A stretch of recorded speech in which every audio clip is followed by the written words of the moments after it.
Om Swastiastu.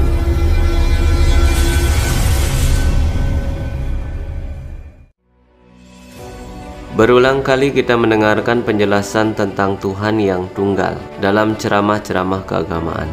Di Hindu juga konsep Tuhan tunggal sering disampaikan. Ekam sat vipra bahuda badanti.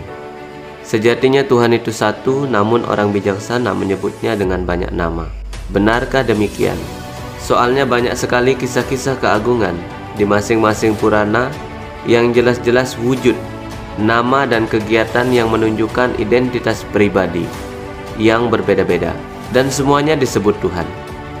Di satu sisi kita harus mempercayai bahwa Tuhan satu, tetapi Purana-Purana berkata beda. Belum lagi Bhagavad Gita yang secara khusus mengagungkan Krishna sebagai Tuhan. Aham sarvasya prabhau.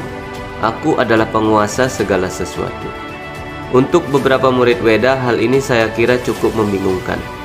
Apalagi untuk orang-orang yang menjadi preacher atau misionaris. Ini adalah topik yang empuk untuk membuktikan bahwa Weda dan ajarannya tidak konsisten dan tidak masuk akal. Akhirnya kembali lagi kita perlu membahas topik ini dengan pikiran yang jernih, tanpa dorongan, ego, dan kekurangan keyakinan terhadap Tuhan.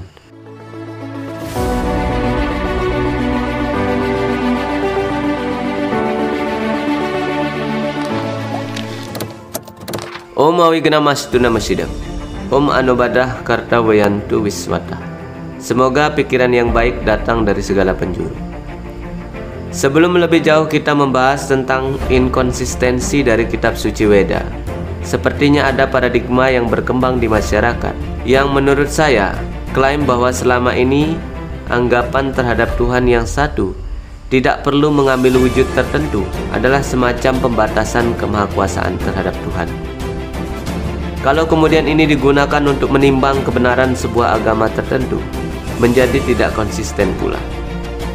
Awajanati mamuda manusyantanum asritam param bawa ajanantu mama buta maheshwaram. Orang-orang bodoh mengejek diriku apabila aku turun dalam bentuk seperti manusia. Mereka tidak mengetahui sifat rohaniku dan kekuasaanku yang tertinggi.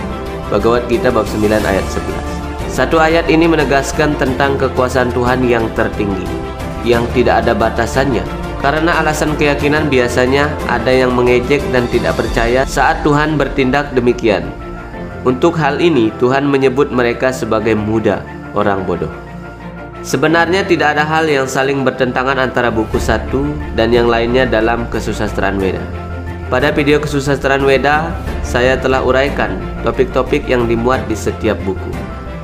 Kalau kita mau hidup bahagia di dunia ini, Caturweda memberikan panduannya dengan memuja para dewa. Dengan pelaksanaan yajna, maka seseorang disucikan, dan dengan makan makanan yang sudah disucikan, kehidupan seorang juga disucikan.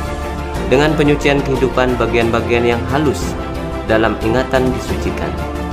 Apabila ingatan yang halus disucikan, seseorang dapat memikirkan Tuhan dan mencapai moksa atau pembebasan.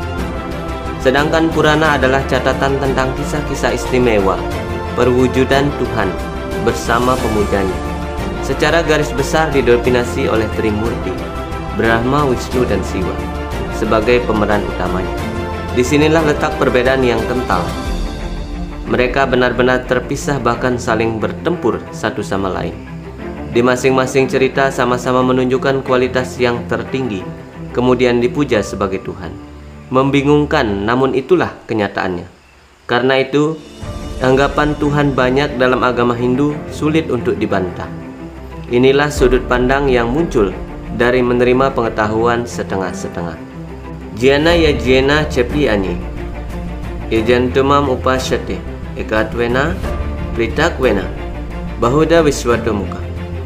Orang yang menekuni korban suci dengan mengembangkan pengetahuan, menyembah Tuhan Yang Maha Esa sebagai yang satu tiada duanya, sebagai yang mempunyai aneka sifat dalam banyak bentuk dan dalam bentuk semesta. Bhagavad Gita bab 9 ayat 15. Ayat ini menyadarkan kita bahwa Tuhan itu memiliki aneka sifat dalam banyak bentuk. Aneka sifat artinya beliau dapat bertindak bebas termasuk di luar jangkauan pikiran manusia. Beliau bebas bertindak dalam aneka bentuk bahkan berbentuk sebagai wiswa muka atau wiswa rupa, bentuk alam semesta. Mungkin kita bersikeras bahwa Tuhan harus satu, tanpa harus mengambil wujud apapun, baru kemudian layak disebut Tuhan, atau bahkan tidak berwujud sama sekali. Bukankah ini standar yang berkembang saat ini, bahwa agama yang mengatur Tuhan? Akhirnya kesadaran masyarakat hanya sampai pada pola pikir yang sempit dan terbatas, padahal Tuhan tidak terbatas. Seluruh literatur Weda mengajarkan umat manusia untuk melihat Tuhan lebih superior, yang tak terbatas ruang dan waktu, yang tak terbatas oleh konsep material. Yumam ajam anadimcha weti lokam heshwaram asyam muda samat Yesus sarwarupe pramuchyat. Orang yang mengenal aku sebagai yang tidak dilahirkan, sebagai yang tidak berawal, sebagai Tuhan yang Maha Esa yang berkuasa atas semua dunia, di kalangan manusia Dia yang tidak dihayalkan, dan hanya Dialah yang dibebaskan dari segala dosa. Bab 10 ayat 3. Sampai di sini mudah-mudahan ada persepsi yang jauh lebih luhur terbangun di kalangan umat beragama, sehingga tidak akan ada lagi yang merasa memiliki agama terbaik kemudian memandang rendah sistem kepercayaan orang lain, sehingga umat manusia benar-benar terbebas dari hayalan dan reaksi dosa akibat membatasi kemahaskuasaan Tuhan. Semoga semua makhluk berbahagia.